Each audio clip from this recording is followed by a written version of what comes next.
Uhuru. Uhuru, thank you for joining us. My name is Coco Lewis. I'm the International Secretary of the African National Women's Organization, AMWO, and I'll be your MC for tonight's political education. Tonight's broadcast of the African Women Must Lead with Yejide Orunmila is kicking off the AMWO's monthly political education series. Tonight's topic is the colonized African woman in the 21st century from the 2019 article President Yejide wrote for Harriet's Daughters column in the Burning Spear newspaper. It will provide a deeper understanding of colonialism and how it impacts African women today. Yejide sits on the highest body of the African People's Socialist Party, the National Central Committee, as the president of the African National Women's Organization. She has served in this role for the past 7 years. As president, Yejide is responsible for the international growth of ANWO by organizing economic, social, by responding to the economic social conditions that remove African women from revolutionary political life.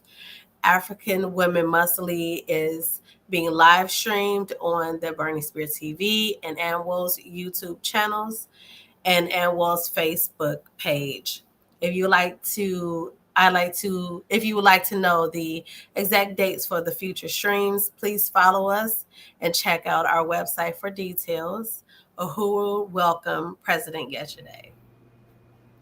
Uhuru, comrade. Uhuru, I'm so excited. Uhuru. Okay. Thank you so much for that introduction. Uhuru, comrades. Well, I just want to appreciate Comrade Secretary Coco Lewis, who is based in Ohio right now, for that welcoming introduction. And just thought it was important for us before we go into the political education piece, which I'll be reading from and stopping and talking more about what just deepening certain parts of it, that I think it's really important for us to launch this political education series that speaks to and is about African women and our role in participating in the African Revolution. And just that, our struggles are not something separate or independent from the struggle to be free for African people, but that the struggles that African women specifically feel, experience as a part of the colonized, oppressed African masses are things that needs to be attacked, combated, like fought for and won and struggled against, so that we can have a full representation of the entire African nation who is making this freedom struggle. Because if we don't do that, then we're saying that half of the African nation is not, we can't even solve these problems. So how are we going to solve these problems when we get free, right? Like, so we have to be involved in this struggle. We have to be. So, and considering also that African women, if we look in our communities everywhere that we are, and we can say, African women are dominant. African women are at the majority. African women are heads of households. African women are the workers. African women are child rearers. African women are in every single component, but also may be the only people who and majority people in that community. If that and if we look at like census reports in the United States about the number of African women as opposed to African men, then we understand that that African women can outnumber and may be the majority of African people that comprise of the whole entire African nation. So it's super important. It's increasingly important for us to recognize that African women are integral to the transformation of society, and that there can't be any transformation, no revolution, no freedom if African women are not involved. So I just wanted to say that. So as Comrade Coco explained in the introduction, I'll be reading from a piece that I wrote called The Colonized African Woman in the 21st Century. And I wrote this piece because when we talk about colonialism, people usually drift off to somewhere in the 1940s and 20s and 60s and think of direct colonialism and how, because you don't see direct colonialism in the world anymore, that somehow in some way colonialism is gone, and that what we're dealing with is some other kind of iteration um, of colonialism right now. And so, or some other iteration of oppression, and colonialism is gone altogether. And so, what I wanted to do with this article was help um, African women understand that, we didn't destroy colonialism. Colonialism just changed. And this is how it represents itself in the world today. So as I read through the article, then, we'll have opportunities to stop and discuss it and deepen it.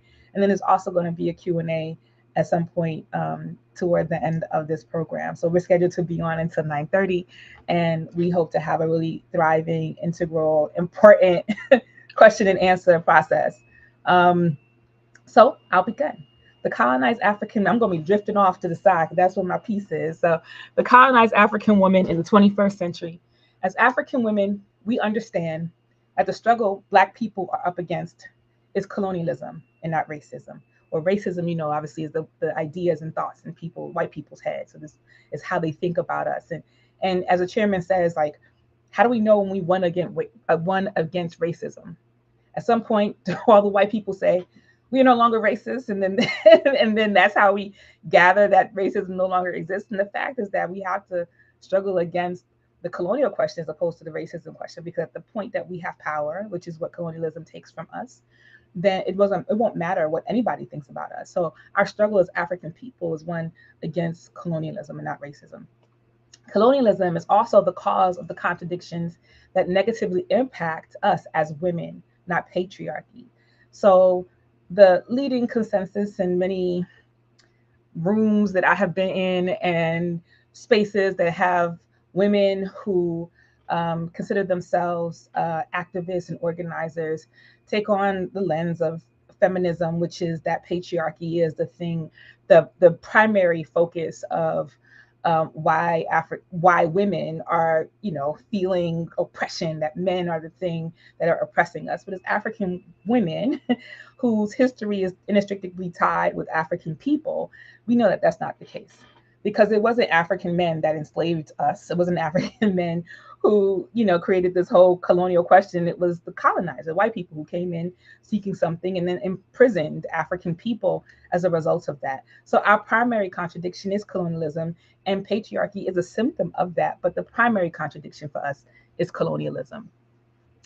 And Webster defines colonialism as the policy or practice of acquiring full or partial and political control over a country, occupying it with settlers, and exploiting it economically. That definition alone, even though is as simple and clinical as it is, should help us understand that we still colonize, that this ain't our country.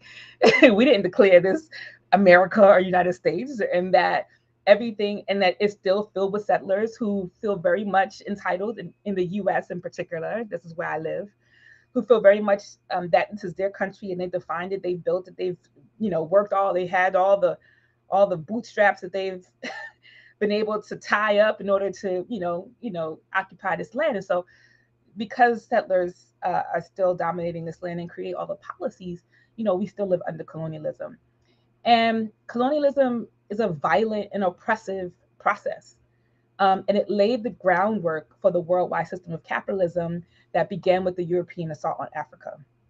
So African internationalism that the chairman has created for us to understand the conditions of African people also goes deep into helping us recognize that colonialism was not just this thing where these outside people came to a place and dominated and created policy, but that there wasn't like, oh, I'm here now, let's negotiate so that I can have power over you. It was, let's chop off hands and fingers, let's kill entire communities, let's enslave and entrap in this laborious labor process that has the people working for the benefit of white folks as opposed to the benefit of themselves. And so colonialism is very much a part of that process of of laying the groundwork for capitalism. And it was the rape of Africa which led to the rape of African women whose wombs became the human factories upon which the parasitic capitalism depended. So even, I don't care where African women were during the enslavement of our people, whether you were on the continent of Africa, whether you were in the so-called New World, um, whether you were in the so-called New World, um, that, you know, African people's time, resources, children, labor, existence, all of that gave birth to the system of capitalism that we currently experience. In addition to the colonizer colonizing other places that also laid the foundation for that, right? But we recognize that without this free labor of African people, that without the forced free labor, right, of African people, and the oppressive process that kept us enslaved for all these years, that the capitalism itself would not have an opportunity to establish itself without that. So recognizing that as the precursors to how we understand, you know, the oppression and specific special oppression of African women is really important. It was this brutal system that imposes white ruling classes' will on the people they have oppressed. And it does this through violence, but also by erecting governments, rules, laws, schools, ministries, economies that protect the interests of the ruling class. So if the colonizer comes to a place, settles, brings all his people, say you can come on over, have those people kill all the other people that had already been there, then they start to create the police, the judges, the lawyers, the law, the policies that protect their interests. And since that point, these institutions have gotten bigger and more powerful, and the connections between the settlers have gotten increasingly deepened, right? Then we recognize that, you know, colonialism just shifted. And the only thing that changed the way that the colonizer dominates people is the struggle against the oppression that colonized people have put up along the years. So if we just stayed the same and was just like, now we cool, like the way that colonialism represents itself in the world today would be much different. But we at every single step, colonized people have been fighting the oppression at every single step. So that's why it had to shift and change and look different and be experienced different. And oftentimes that those shifts and changes can be misrepresented in the world as progress, when the reality is that it's actually taking us back to a place where we should have been a long time ago, and that what we're doing is, it's not progress in certain, let me see if I can get this right. It's often seen as progress, right, toward an aspiration close to the bourgeois white ruling class life, as opposed to progress toward our own independent African freedom that we need to have. Like that vision of freedom to where we need to be is not being having progress underneath colonialism, but the progress that we need to be making is the progress to get free. Because the thing that trapped us or removed our freedom is the same system that currently exists. And for it to survive, it requires itself to change and shift in order to keep same access to the people it has always used as its pedestal. So it's really important for us to like really lay these things out. So colonialism is embedded in all aspects of our life. The food we eat, the air we breathe. This environment question is no, it's not an environment question. It's an environment crisis, and the crisis that we're dealing with on the planet Earth today, of the high emissions, the environmental crisis, all of these things that people are concerned about, plastic in the oceans, and just the way that the planet is deteriorating because of capitalist production is not because of indigenous or African or other colonized people who often use the land as a resource as opposed to a dumping ground. It's because of capitalists, obviously, exploitation and colonialism, and the way that it keeps and traps colonized people, and traps colonized people. So and the music that we listen to even is kind of everything, right? So it doesn't really make sense for me to go through all these little list of things, but everything around us, the environment, the white people's internet, as the people call it, and the TV and all of that stuff is all a part of colonialism. And under colonialism, the white ruling class determines the trajectory of society, directly or indirectly, and sometimes using members of the colonized groups as their agents. And so some of y'all might not like this, but we talk about Barack Obama, Nelson Mandela, and other Africans that we see around the world who are represented as white power in blackface. This is called neocolonialism, a term first coined by the president of Ghana, Kwame Nkrumah, to describe white power in blackface. I mention it to help you understand that colonial capitalism is a chameleon that has been successful in reinventing itself and often helps us be a lot more complacent with some of the situations that we are dealing with because we got a car and a house or apartment, or we ain't being worked on a chain gang or whatever other kinds of things that people would expect from direct colonialism. That oftentimes we think that we aren't really impacted by it until a shooting happens or something like that. And so what this document is wants to show you is that in every single sector, every single part of our lives, it is. Um, so long gone of those hokey characterizations that we associate with colonialism of an old timey curly mustache British officer mistreating meek peasants in some far off place circa the imagery of the early to mid 20th century. Today's colonizer is a smooth haired hipster feminist who listens to Taylor Swift and has a black girlfriend. Colonialism just didn't disappear, it changed because oppressed people forced it to change. What we failed to do, however, is to destroy it. Therefore, African people are still suffering, especially Black women who hold a precarious position in society, dealing with the special oppression from the state and from within the African colony. And let's be clear about that. I want to reiterate that. We experience special oppression from the state. Everything that everybody else done, every African then experienced from the state, and every single iteration, maybe and sometimes is more compacted from the state. But we also experience what the colonizer has deposited and created and cultivated within the colonized masses, which impacts negatively the relationship that we have with the rest of our community.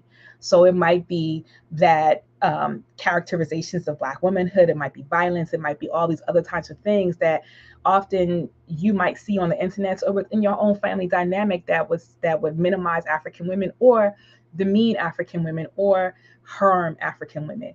And so these are the things that we have to contend with in all of the strata of the African community, and recognize that these things are not separate from the forward progression of our people, but that they are part of the barriers that we have to destroy in order for us to be free.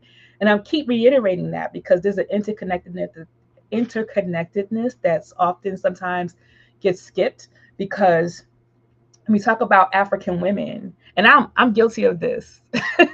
When I first was told that I was going to be the president of the African National Women's Organization, I was like, I'm an African.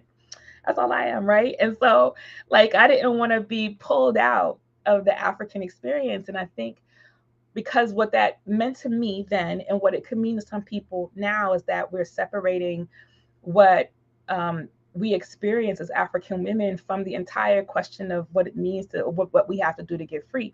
And so, what I really want to do here is to make sure that it's not separated and that we discuss it in the same context as we would any other thing that is impacting African people, and in the same conversation around liberation for African people. That this question of African women, African femmes, and African community is all one, and that everybody needs to be concerned about anything that is impacting African women or any other sector of our community that doesn't necessarily have to do with our gender, but is really, everything that happens to African people is the basis to get to make the revolution, and we have to really see the struggle for African people as necessary. The struggle for African women is necessary to the struggle to free African people.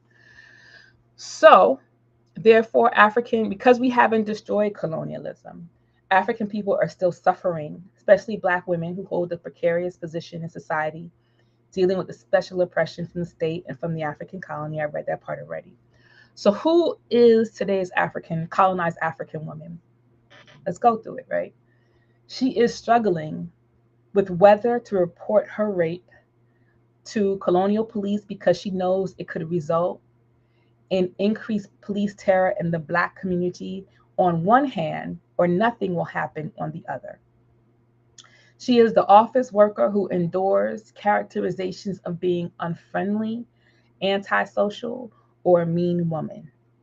She is the mother who is fighting to regain custody of her children from the state, facing criminalization from the state and indictment from her community. And I want to just stay on that section right there, especially because much of our work in the African National Women's Organization has been around this question of the state sponsored kidnapping of African children and the hurdles that we sometimes have to get over within our own community to say to help people understand that this is a crisis and that you should never take the side of the state against African women, even if there are contradictions that exist, because the state is the same state that punishes Black people. The state is the same state that shoots Black people down in the street. The state is the same state that is ushering Black people into prisons at higher rates than mostly any other group. The state is the state, the colonial state, and they are not fit to make determinations about who is a fit parent and who is not a fit parent, in particular when African women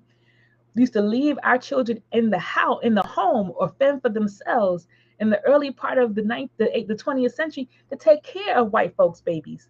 They didn't give a crap about whether or not we were good mothers to our children, and because all they cared about was how we were able to support them and their families, that parasitic relationship. So now we're seeing this process as of after COINTELPRO, not after because COINTELPRO still exists, where that the state has doubled down on the African community and is using so many different tentacles to infiltrate the African community, and does that through the home, through the mother. Because like I said before at the beginning, if women represent half, if not more, than half of the African nation, and we are trapped in various specific fights that remove us from the process of getting free, then they are doing the work to destabilize the African community. And because the African community can't support or might unite with the indictments of African women who may be experiencing contradictions because of colonialism, right? Then what we're seeing is still that division in the COINTELPRO taking focus and laying and being successful. But you know what? We fighting against that and we winning in the African National Women's Organization. And with our comrade Amanda, who's in the chat too, who's Operation Stop CPS, we had a beautiful Black Mothers March over the last weekend that was so dynamic. And moving forward, we want everybody, next year to be a part of that. She is also the girl. This is who is the African woman. She is the girl carrying the weight, the financial weight of her entire family, forced to marry a man for dowry. I want to talk about that too, because usually when the community is experiencing low flow of income, low flow of income, or things are unstable financially, women become currency. If they aren't currency already, like women become, oh yeah, be the mother of the earth, matriarchs, and all that stuff. But if stuff hits the fan, women become tradable. Our bodies, what we're worth, what we value, becomes currency in order for communities to get other things. So when we look at this question of not dowry, actually, that was a wrong term that I used there, but bride price, right? Like, so being able to say that I will transfer my child over to you because I'm losing a worker, but you got to give me all this money and all these things. And so the amount of girls that one has becomes important because they get money for those children after they send them away. And I'm not saying that people don't love their children or their girl children when they do this, but I'm just saying that cultures are based on this parasitic relationship that the colonizer has with us, and that we haven't been able to develop a society that meets all of our needs. And so when we experience any financial crisis, women just get tossed into the boat. And we did an article about female genital mutilation, FGM, And in that article, which we probably do at some point during one of our future presentations, where we talk about, like, the fact that female genital mutilation, majority of it is handled by women. Women are the ones who actually complete the process of cutting off parts of a woman's genitalia. So it's not like a patriarchal thing. It's like women believe that this will enhance their opportunities too, but also the families in the community support that, because that enables somebody who has gone through that procedure, their family can get more for them once they marry. So these are the types of things that we're talking about in terms of women becoming currency. And even just as simple as in our society here and everywhere, the real currency that we see women get traded into is sex work, right? And I really hate to use the word sex work because, you know, it's not an application process that we use to to become sex work, because you're kind of thrown into it because you got one of those things called a vagina, and people tend to pay you money for that if you want to use it to support yourself and your family, if you need to support a family or just to support yourself. And so that sort of fluidity of women to become sex workers in that type of environment is really supported by a system of capitalism, which basically trades in the bodies of women and human beings, um, and continues to do so until we destroy that whole system of colonialism. Other examples of women who are colonized are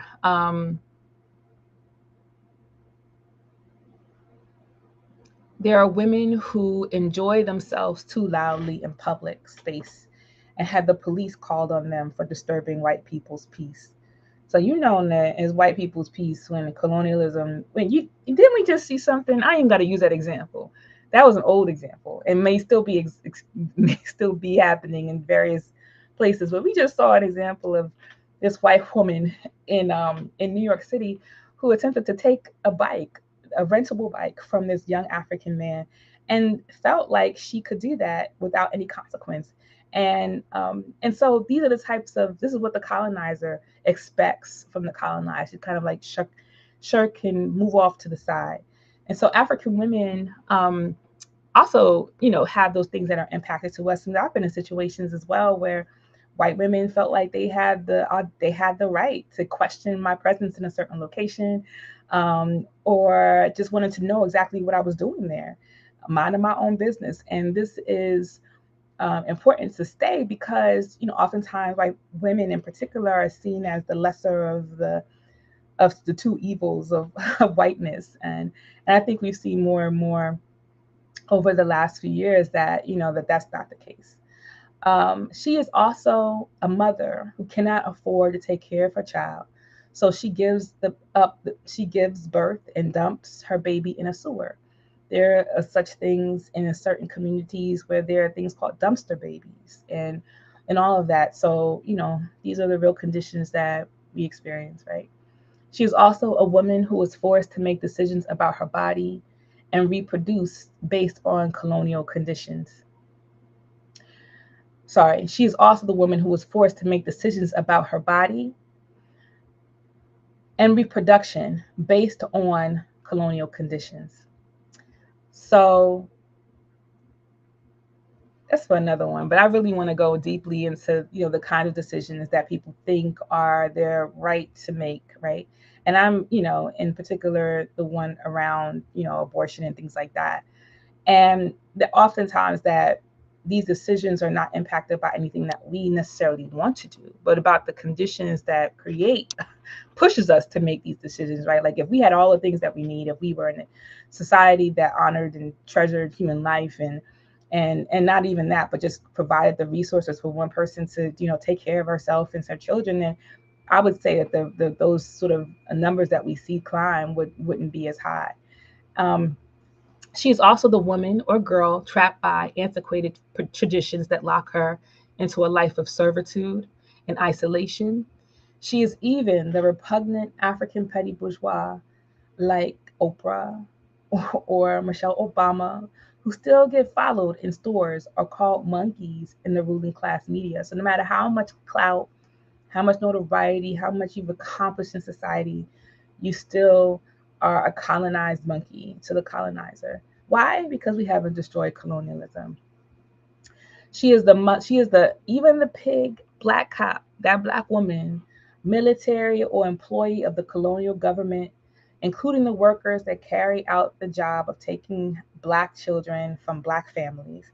Because that's another thing. We're gonna go back up to that other topic, that in the fight to get children out of the colonial state's custody, right, the family regulation system, one of the things that we hear is that it's the black woman. It ain't even no white person that's taking my baby. It's a black woman that's up in there being nasty to me. She the one that takes. I'm the, when you're confronted by that, sometimes you're confused and think that it's just some subjective relationship that you have with this person, but they're carrying out the colonial state policy, and unfortunately, they take it into, it can be upsetting for a lot of people.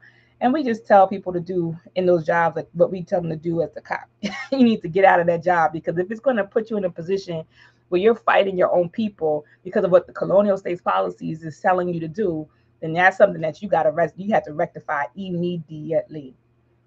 Other examples of African women who are of colonized African women in the 21st century are a mother who buries her child too soon because of the colonial violence that we experienced from the state or the violence from within our communities. She is the mother that dies in childbirth because of the high rates of infant and maternal mortality throughout the world of African women and African children. She is an African woman trudging through life, minding her own business, and wondering what she can do to transform her conditions. And so African women are colonized because we have not destroyed it. So all of these attempts at exalting African women, I unite with it. I want African women to be raised at a highest level as possible, but we can't be idealists, right? We have to really understand that even if you're raised at a highest position under colonialism, that still does not make us free. We ain't gonna get free until what?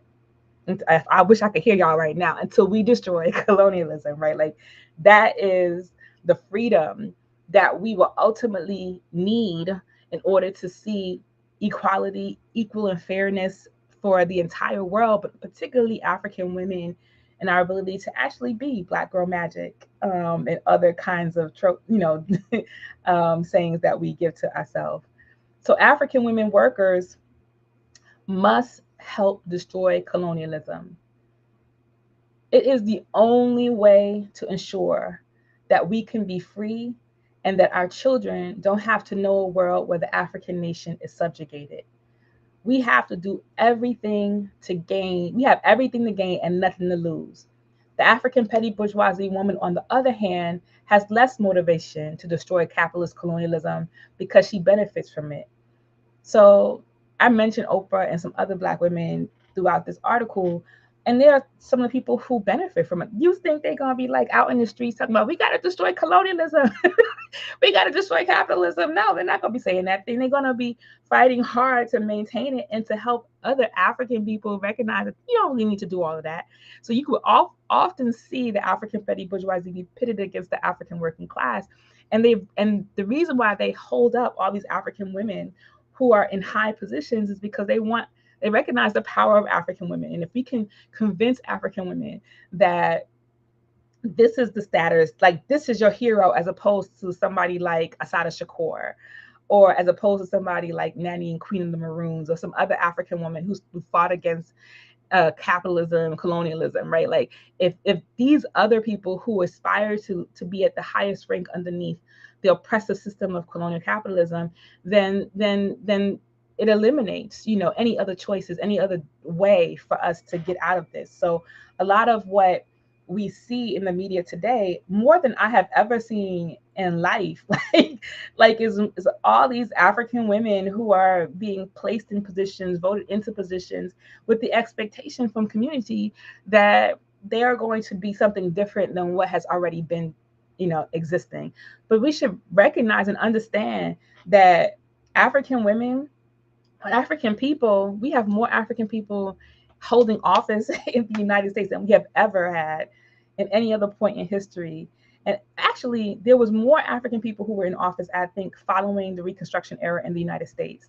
But if we look at the global view of African people in terms of where we live on the face of the planet and how many offices that we serve in these places, yet the conditions of African people in those places are not good ever, and anywhere, because colonialism is still intact. So what do we have to do? I'm gonna repeat it again. We got to destroy colonialism, right? Like we have to do that in order to actually see policy process and all these other kinds of things that we need in order to achieve the freedom and in order to really exceed the real and true expression of of of ourselves and people, right? And of a land and an earth that's free from this thing. And many of us don't even know what that is, right? Many of us don't even know what freedom is. I don't know what freedom is. I can only speculate what freedom is. And let me tell you, the chairman of the African People's Socialist Party has helped me visualize what freedom is, right? Like what I'm aspiring to and what I want for my future. I want to see a place, I want to see the world, right? Where the current system of power, which is oppressive and dominating of the rest of the world, is undone.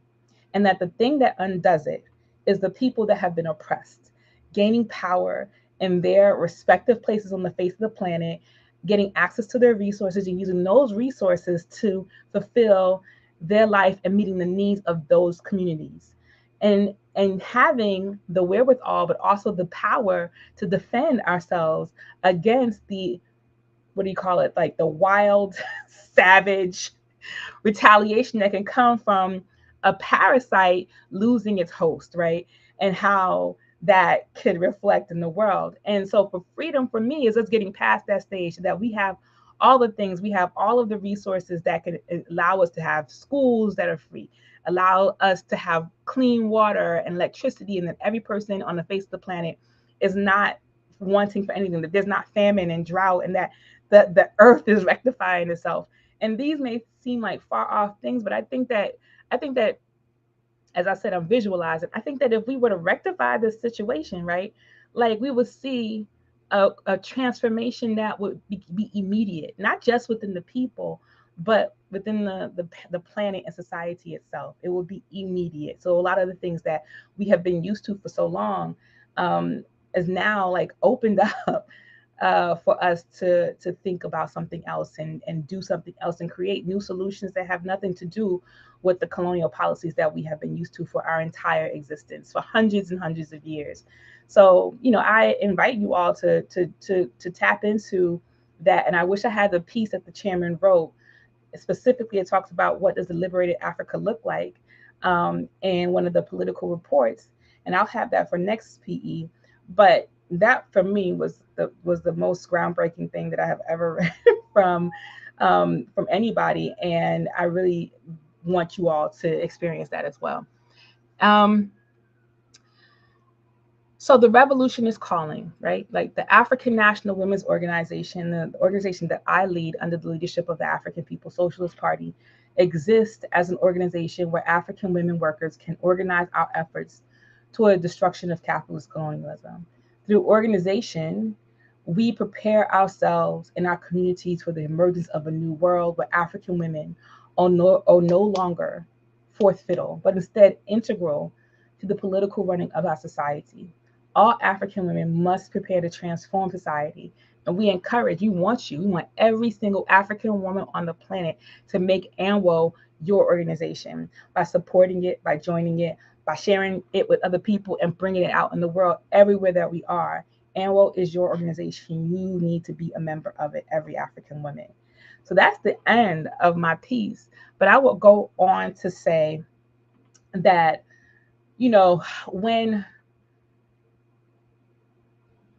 I have been the president of the African National Women's Organization for the last 7 years, and some of the things that we had to contend with has been, one, feminism in every single piece, but also this question, along with feminism comes this question of patriarchy. And we had to like really dig deep, tunnel through that to really help people understand about what colonialism is, right? And the fact that it's still apparent in our lives. And I hope that the piece that I just wrote to kind of explain like how colonialism plays itself out in our everyday lives helps you understand that no matter how well or how not well you are doing, that the fact that colonialism still exists um, is evident in your life in every single capacity, even when you're by yourself. And I think this transformation of society is really important, and African women see ourselves in it. So not just as healers and mothers, as sometimes we're good in that pocket, like, but we have to be politically astute. Like we have to be like wondering and curious about the world and how we are in relation to the world and what is happening on our behalf around the world to kind of eliminate our voice or to adopt our voice for the interest of the colonizer.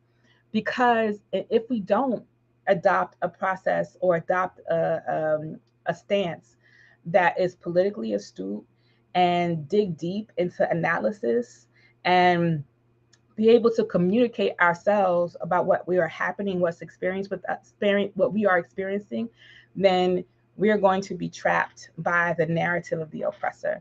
So, example, like I wrote about it in my political report to the Black Women's Convention, but I'll say here too that there is campaigns, there are policies, there's like this whole schemes, United Nations, the White House, World Health Organization, all of these non-governmental organizations and governments actually have schemes that are targeted toward African women.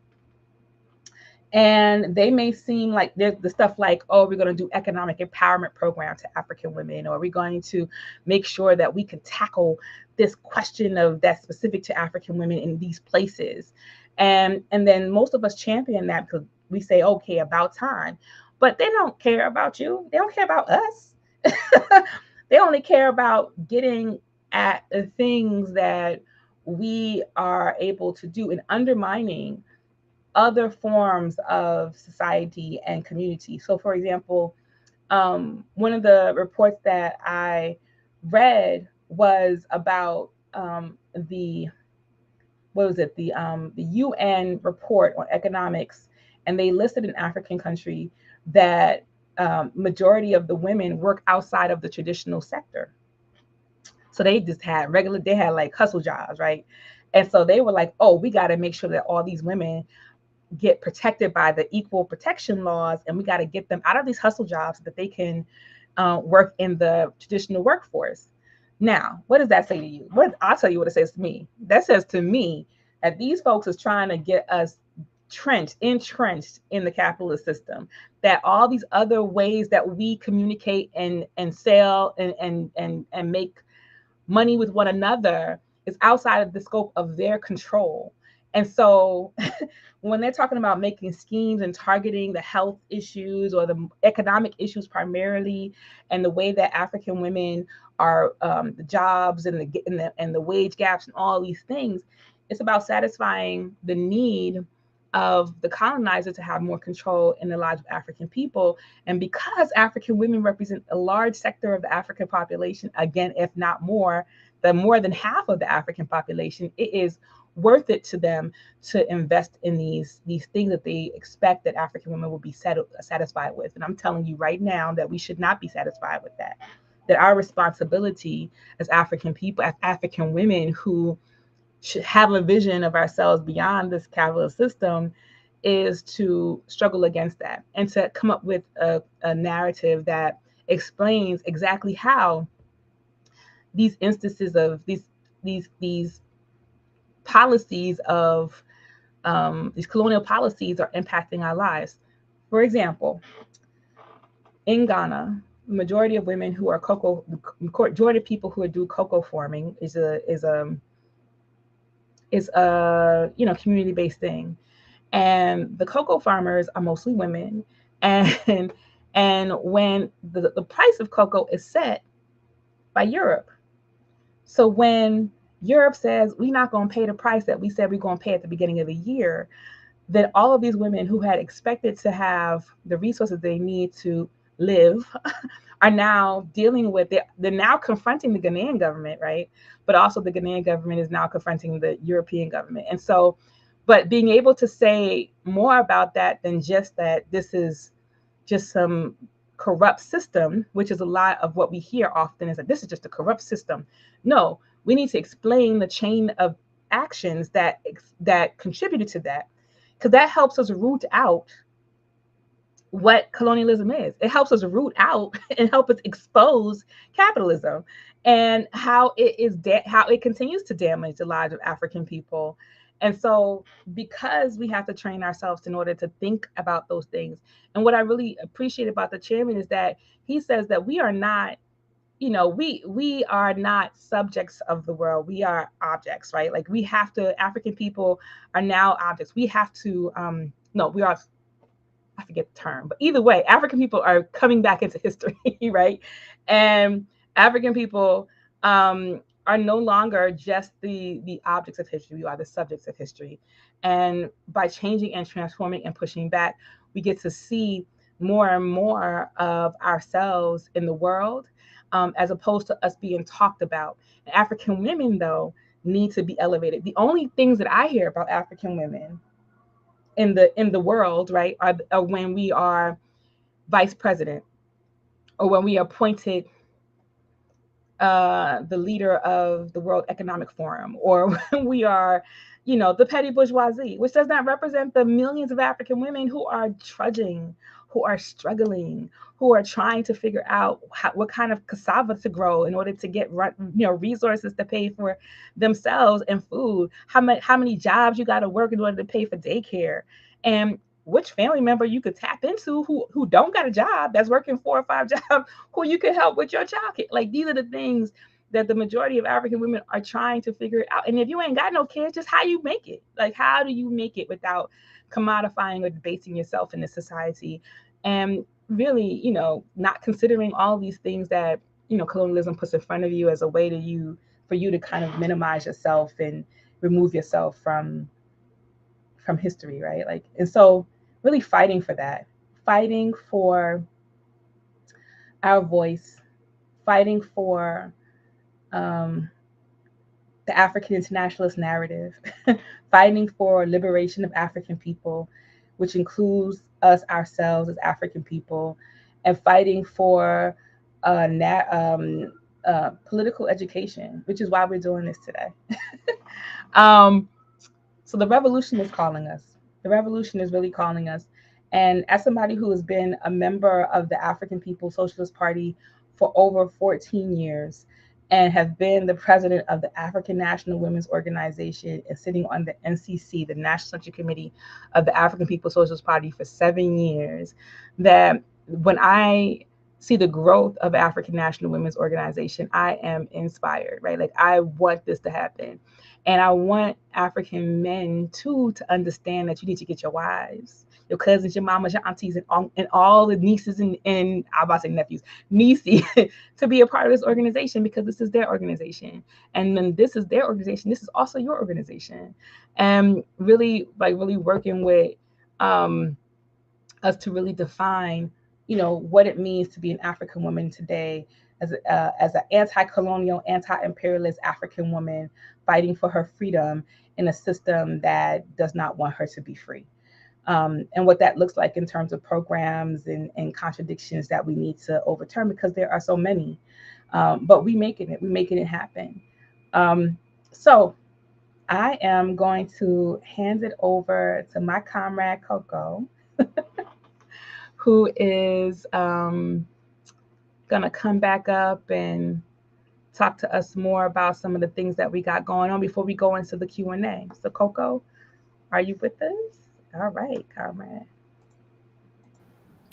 Uhuru, Uhuru, excellent PE today, President. That's my leadership, y'all. She's on it.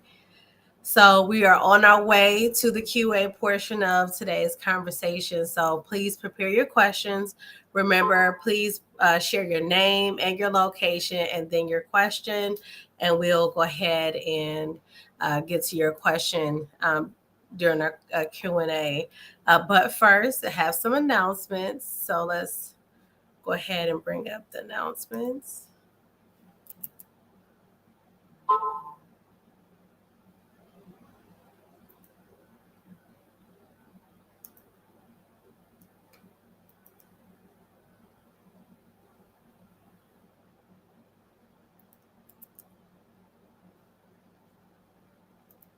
So, uh,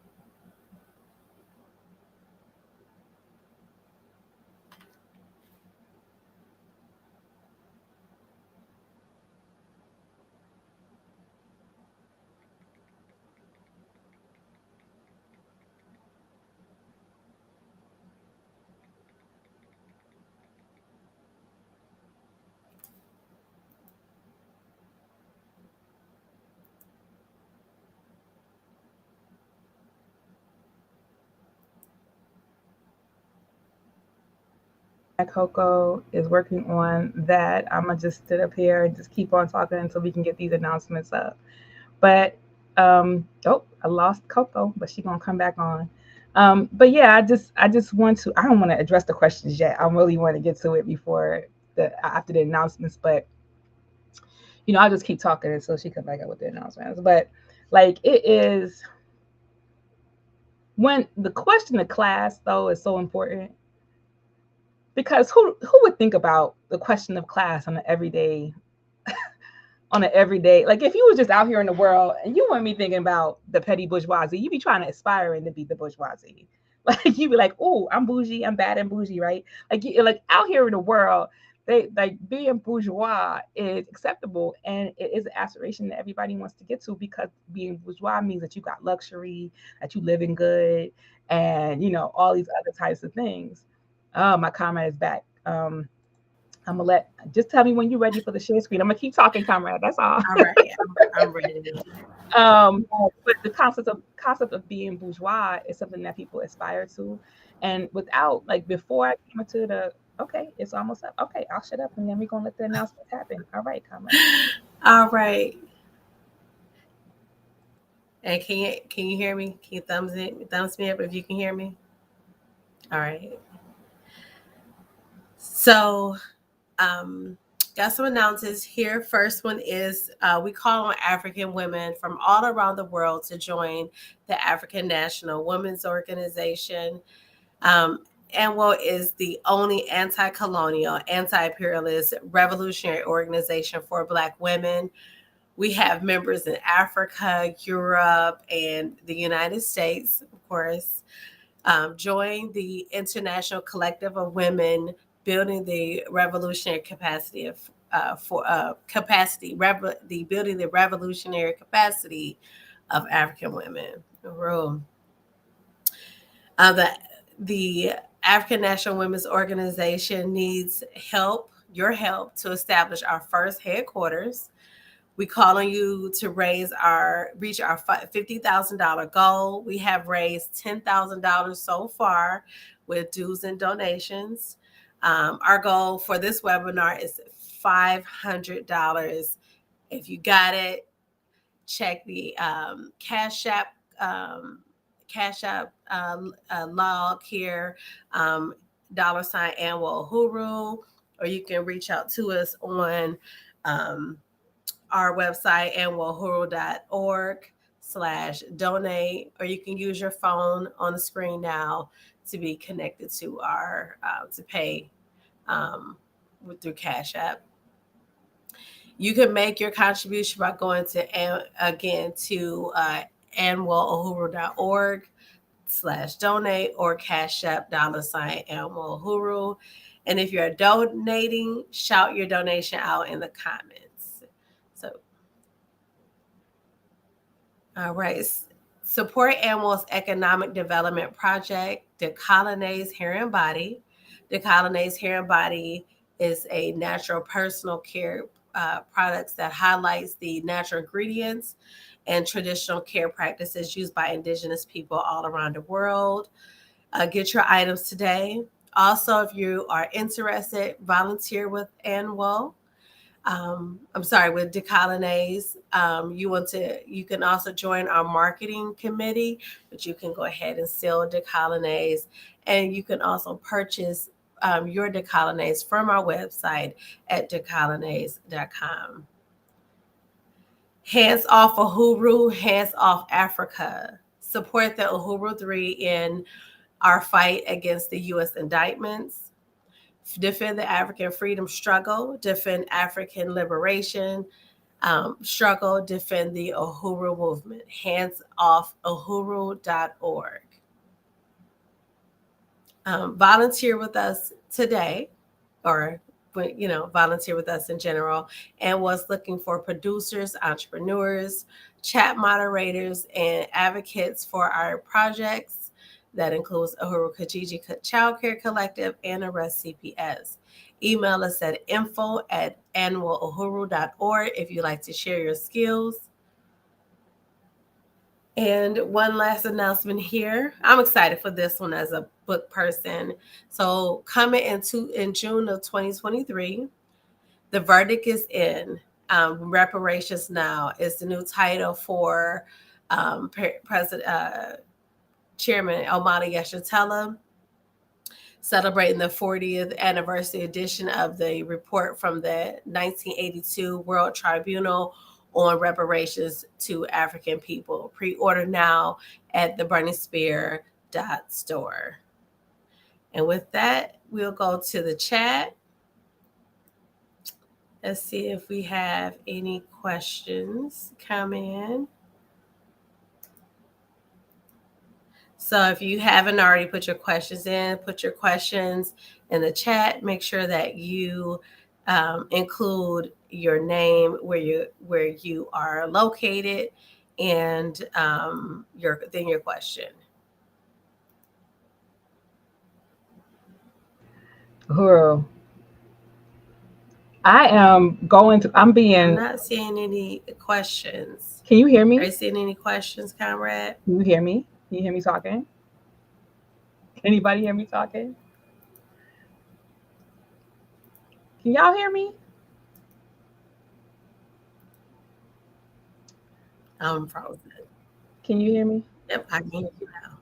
Okay, just stop. Okay, good. I just want to make sure. I'm also looking at myself on YouTube. Y'all, this is blurry. I think we got to make sure this is better next time, y'all. I'm sorry about that. But yeah, I am seeing some comments. So I appreciate all my comrades and all the comrades. I got Comrade Amanda in there, Sangha, Rage, Nicole, Bola. Yes, y'all come in strong for the African National Women Organization. Yes. Okay. So I did see a comment that I want to address, because I do think that it's oppression Olympics, right? Like, so this brother, Pan-African Hannibal, he said, if we're going to be serious about African liberation, it starts with honesty, and to act like colonialism system has given Black women a leg up in this fight over their men is disingenuous. I'm not sure if he's talking to us, because I don't think at any point we said that. But every tool that this system uses and our people is aimed at its warrior class is Black, i.e. Black men. And our women face secondary oppression, not playing oppression Olympics, but just being honest. I don't know. I think unless you're an African woman, I don't think that you can say that. I don't think that you can say that the whole system is aimed specifically at Black men, because the whole system wasn't aimed specifically at Black men when they took all of us. They took all of us away from our mother Africa, and they used all of us in much the same way. And in many cases, African women, in all cases, African women's wombs were used as these factories from which African children were born, and basically born a new labor force. So there's I'm not trying to play oppression Olympics either, but to make that statement um, means that you obviously you're not an African woman and you don't experience the world and colonialism in the way that we do, but we feel it all the time. We feel it in every single way that African men do. And in many cases, African men contribute sometimes to the deepening of that oppression because they carry that shit from the colonizer outside and bring it into the home and create this dynamic under which African women have to live, right? Or must live, or they expect to live. And I think that when we look at the experiences that African women are contending with under colonialism, that I always go back to this question of the state-sponsored kidnapping of African children. Not just that it impacts African women specifically, because it impacts the entire community, but that African women are in the trenches fighting this most times by themselves, right? And the in this system, in this one section of the system, the amount and the of times that the African woman is contending with the state is every single day, every single week, every single hour, every single, there is no rest, there is no peace. And that's just one segment that we happen to be involved in. I can't even imagine some of the other ways that African women um, are contending with the state. So there are things that we kind of see in terms of like labor and police violence and things like that, but there are micro, I don't even want to call this micro, but there are other stuff that is happening on the larger scale for African women. So I think that I know that question is based on one living as an African man and not really having the expertise or the experience of the African woman to make that statement. And I think that I just disagree. I just disagree with the way that it was put, as if we are trying to compete or saying that the colonialism impacts us more or less than someone else. Um, so yeah. Um, Let me see. Uh,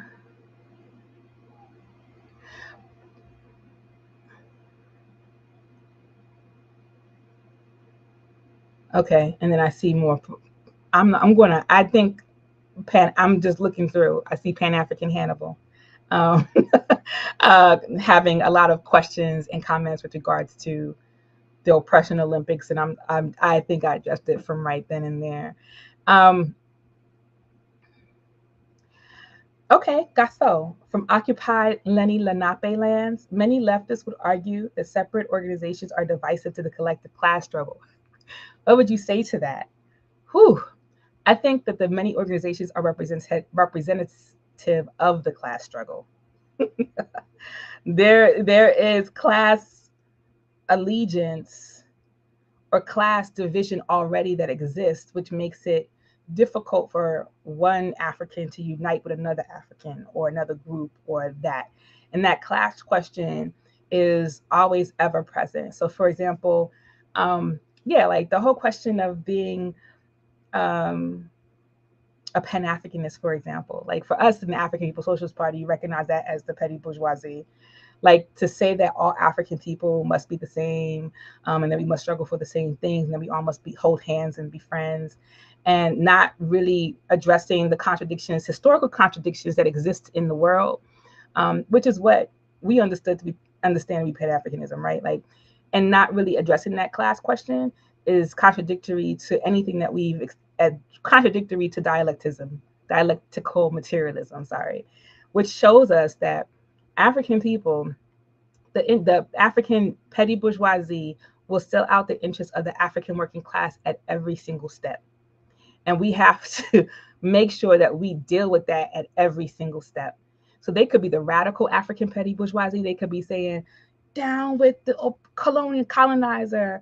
And then at the same time that they get power, they become the oppressor to the African working class because they take on the same thing to that. So my answer to that would be that the creating of these different organizations is not division um, that divisive. It was already divisive because of the class question before these organizations were created.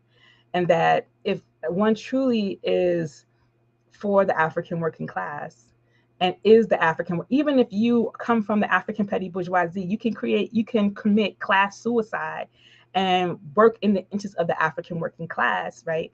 Because this is the future. This is where colonialism impacts the most, right? This is where we see the deepening oppression in our community just through the African working class. So if we can commit class suicide, those of us who are the African petty bourgeoisie, and align ourselves with the African working class, then you won't see all the divisions that exist, because some of these divisions exist because they want trying to get stuff from the colonizer. They trying to, be able to navigate the colonial world and, get resources in some way or another.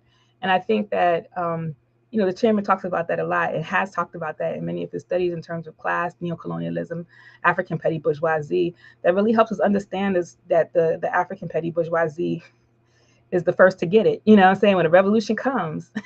And the class question is something that has been created by the bourgeoisie, the white colonial oppressors, the real white ruling class bourgeoisie.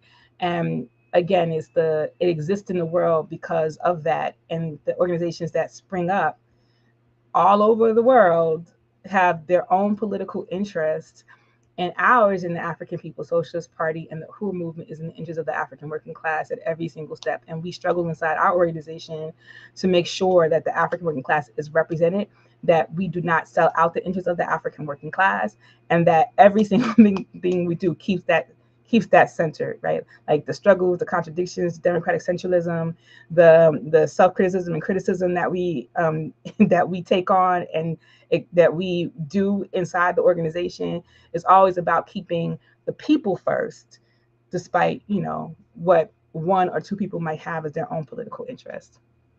I hope that was helpful, Gasso. I might have talked in and around it, but I hope that was helpful. And if it's not, help me deepen my response if it wasn't satisfactory.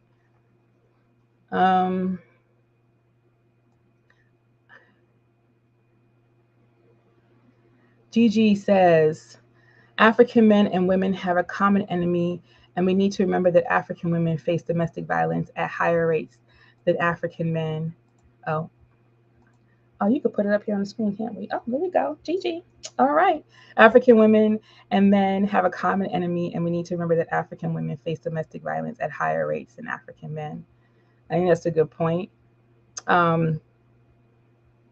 This whole violence question is, particularly the horizontal violence that we experience. Oftentimes we do. I'm gonna put you back up on the screen, Coco, because I like to see your face.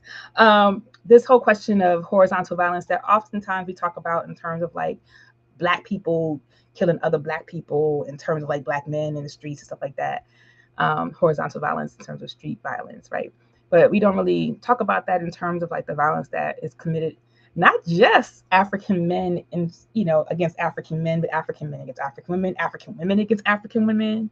Because that violence is high too. like these antagonistic relationships that come as a result of not being free and not having the freedom to express ourselves in other ways.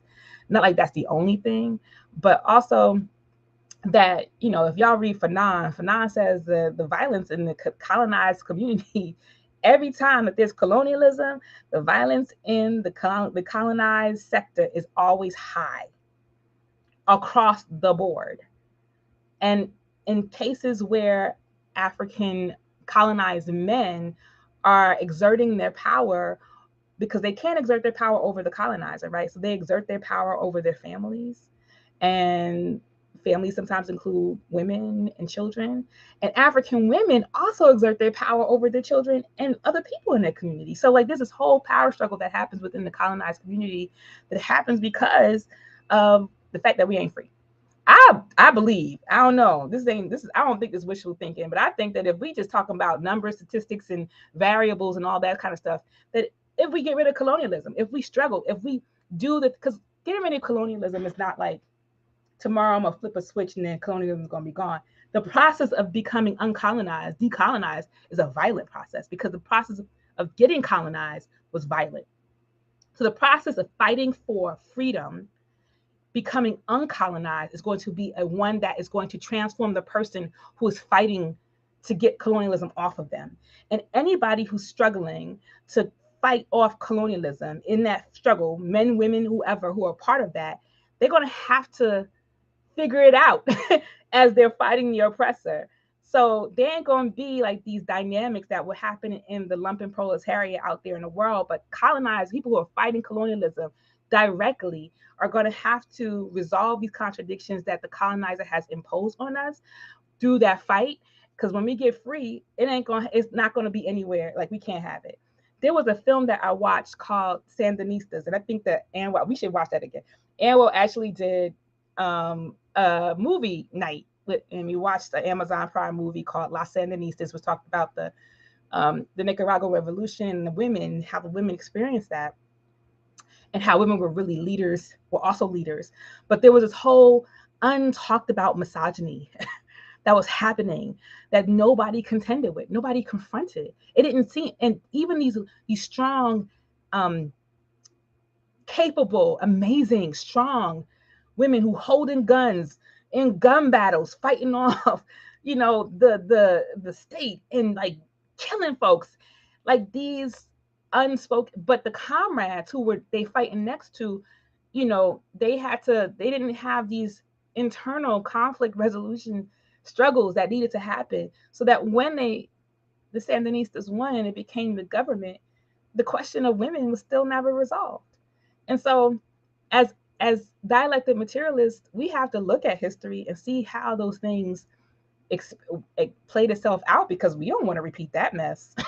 Because we don't want to repeat none of that. So, it's up to us to to make that struggle right now. Okay, let me see what's up. Let's see. Okay, Gigi again for the win. Can you talk about the importance of decolonizing, but also building, especially in relationship to? Okay, did I already talk about that, Gigi? Because I'm just scrolling down right now and seeing some of the responses, so I may have talked about this already. But if you need me to deepen it a little bit more, I can. And I think I just said it, but I'll say it again. So, decolonizing is not just learning an African language, wearing a dashiki, rubbing some shea butter on our skin. It ain't that. I mean, that's part of it. Wearing, ethnic makeup and, all these things that bring us closer to our culture. Those are important, right? But for those of us who know what our culture is, you know what I'm saying? But culture is always changing. And the culture of revolution, the culture of bringing together African people together to get free, is also a culture that you will not be able to ever ignore. It's going to transform the way that we interact with each other. So building through the process of decolonizing means that, I think, for one, you have to be a part of organization that's in the process of decolonizing. There's no way, in my view, that you can decolonize all by yourself. Like, you got to join an organization, because who's holding you accountable? Who are you holding yourself accountable to? And what work are you doing outside of these things that may seem like they are going to be helpful to your soul, but what does it mean to the transformation of society? And it's only within organization that we can transform society. You can't do it as an individual. Many individuals and organizations can do it, but not alone as an individual. You know what I mean? And so the question of horizontal violence, the violence between men and women, or just horizontal violence overall, not just between gendered or whatever. I just really love Fanon, because the Wretched of the Earth was like, mwah, chef's kiss, right? Like, it may be a hard read, but like, when we get to certain chapters and you start to see yourself and your community in those words, it's like, yes, because there's examples of us, even in the United States here, when Mike Brown Jr. was killed, there were instances where gangs opened up liberated territory.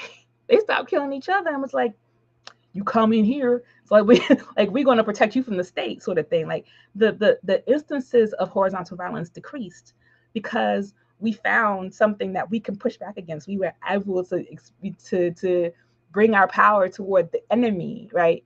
So the instances of horizontal violence will decrease once we have the ability to fight back. I'm just not fantasizing about that. That is something that has been shown, proven in every single instance that we've been fighting for our freedom and liberation, is that horizontal violence will decrease when we're actively involved in fighting off the oppressor.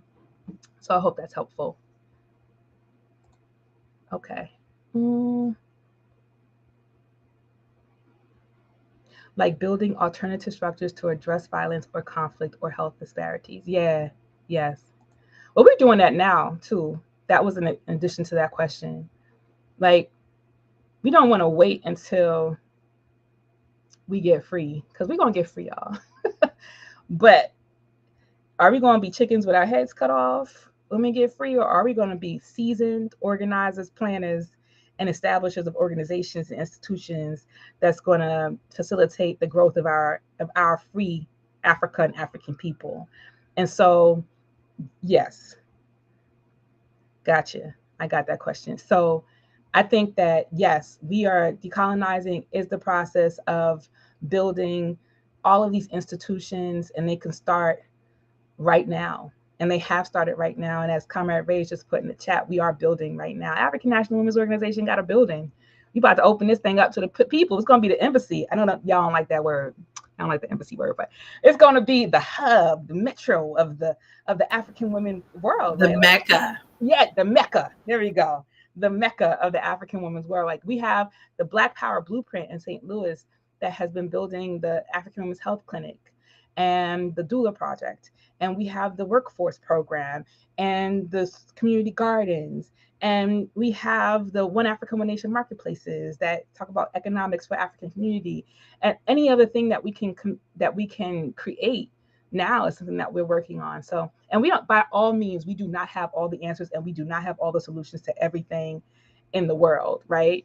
But, these are some of the steps that we're taking to build an independent African economy, that all of the resources go back toward the African working class and building institutions and programs that serve the African working class.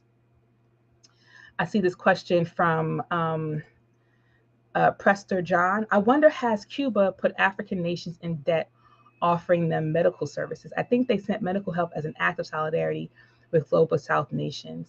Yeah, I don't know specifically. I doubt that. Because the Cuban, we are in connection with the people who facilitate the Cuban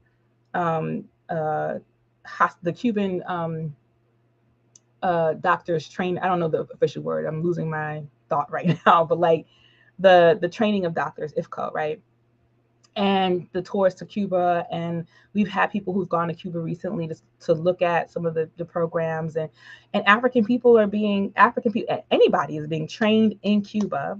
Primarily, it's important for African people to go to Cuba and being trained as doctors. And one of the prerequisites of being accepted into the doctor program, right, the medical program, is that you have to use your skills to go back to where you are to work for the interest of your people. So I doubt that there's any debt associated with that. And we've seen during COVID, through the Katrina, when the flooding in the United States, and every other major crisis, in particular that happens to African people too, that Cuba, this small little island in the middle of the Caribbean, has sent out help, solidarity help, well-meaning help to the world in order to help solve some of these problems, and have, as I understand it, one of the most advanced medical facilities in the Caribbean that's dealing with a lot of the diseases and stuff that plague the African people in these places, like malaria, other things that should be cured, but because of capitalist policies and so that that prevents, it limits what these places can do if they had all the resources that they could have gotten from exchange from other people in other places. So let me see. Okay, we got about 10 minutes left. I don't see any more questions, but we could keep on talking. You know what I'm saying? So, and I might have missed any. So if there's a question that you might have had higher in the chat, then put it on back in the chat, and we'll capture it. Thank you. And thank you, Comrade Amanda. I see you doing it, and I actually could see all the chats, I think, from all of the platforms in here. So that's really dope. But I appreciate Carmen Coco and Carmen Amanda for making that happen and helping with putting that together. So I'm gonna take you off screen, Coco, if you don't mind, unless you want to say something or comment at all. Okay. So, anyway, I just wanted to, hear your feedback because as we said at the beginning of this program, that, we're going to do this monthly. We wish we could do it more, but y'all, we be busy and it takes a lot to like do this. But we're also going to have another program called The Breakdown. It's going to be a news and analysis program. That's also going to be once a month. So we'll have 2 programs on the Burning Spear TV and all of our platforms.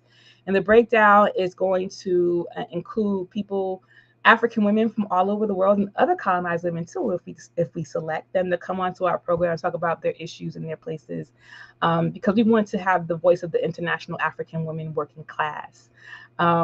So it's really important for us to connect on that. So look forward to The Breakdown with the African National Women's Organization. I'm excited about that.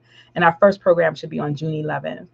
But just more to this question around colonialism, I don't know. I wanted to see if people understood, what I was saying and how they experience colonialism too, because,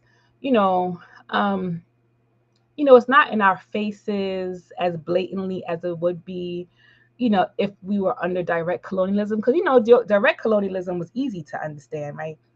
White people was in a place they was not supposed to be, and they set up policies that wasn't supposed to be there.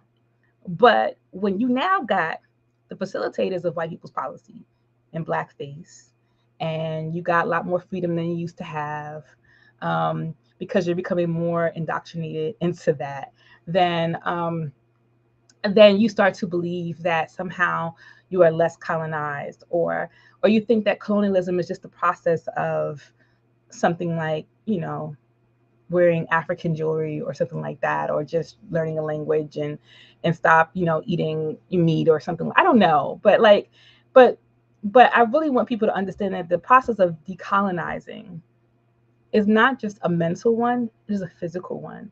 And it's not just making statements around how we look or feel, but it's about actively participating in transforming society, not just for ourselves specifically, but for the entire benefit of our people. And it is connecting with other people who are also struggling against colonial capitalism and working with them to overturn the system of colonialism too, because the majority of people on the planet suffer as a result of it. So the active participation is what we're calling for. That's why we are so adamant that if you are watching this program and you like, yeah, I unite, yeah, girl, you should join. You should join. You should be a part of this process. And even if you can't be active right now, support the organization with your dues and help us do the work that we want to do and do much more, because we envision we are on our way to be the most powerful African women's anti-imperialist organization in the world.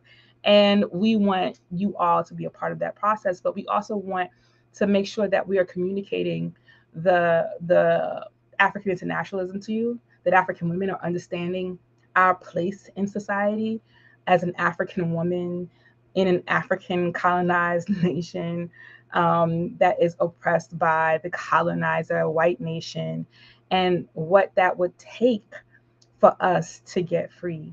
And I want to get free in my lifetime.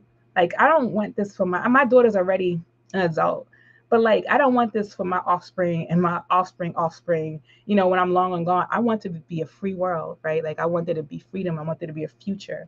And right now, the future that we are expecting is a future that is handed to us by the colonizer. And I don't think that that's a future at all.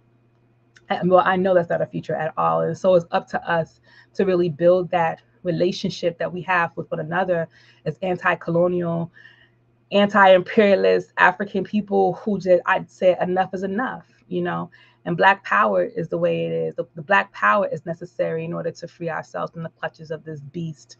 And until we take on an active approach to make that happen, then we are just sitting on the sidelines making comments. And I'm not interested in making comments. I used to make comments before, but like, it has transformed me so deeply, not to just make comments, but to be in it to see myself transformed and to see others transformed around me by participating in active work. My first trip to Africa was a trip to work with other African women to solve the crisis of infant and maternal mortality. I didn't go as a tourist. I went as an active participant in trying to solve a problem and organize other African people on the plates. You know what I mean? And my work in the African National Women's Org is that no matter where I am. And I think, this has to be the stance that we take um, if we are going to be free. We're going to get free, and we just we're going to have to take an active stance. So I am going to bring back my comrade Coco back up. Coco. And we don't need the slides, but if you just want to make the announcements one more time and then we can close out, comrade. Let me unmute here. First announcement is to join AMWO. Yeah, basically to go ahead and join AMWO. As you can see, we are a anti-colonial, anti-imperialist organization for African women, for all African women, no matter where you are in the world. No matter where you are, we all experience some form of colonial oppression, regardless if you are Oprah getting stopped and getting followed in the mall, or if you are an everyday woman. We all experience it.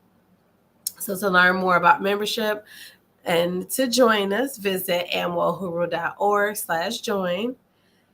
And then we are building our headquarters as our Mecca for African women, as President Yejide stated during this political education.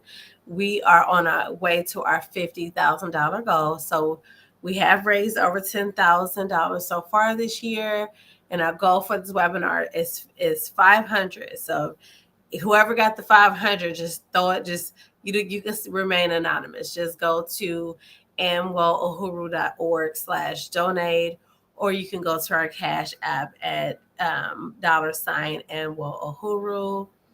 If you got $5, $10, whatever you are willing to give is what we can use to. You can buy a lamp, you can buy a can of paint. We appreciate it all.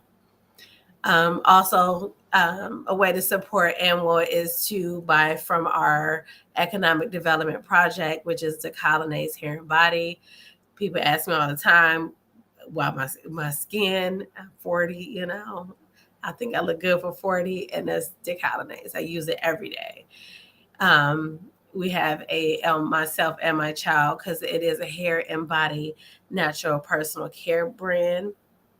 So, and most of our products are multi-use, so they can use our shampoo as a body wash. Our butters can use on your face, your hair, and your body.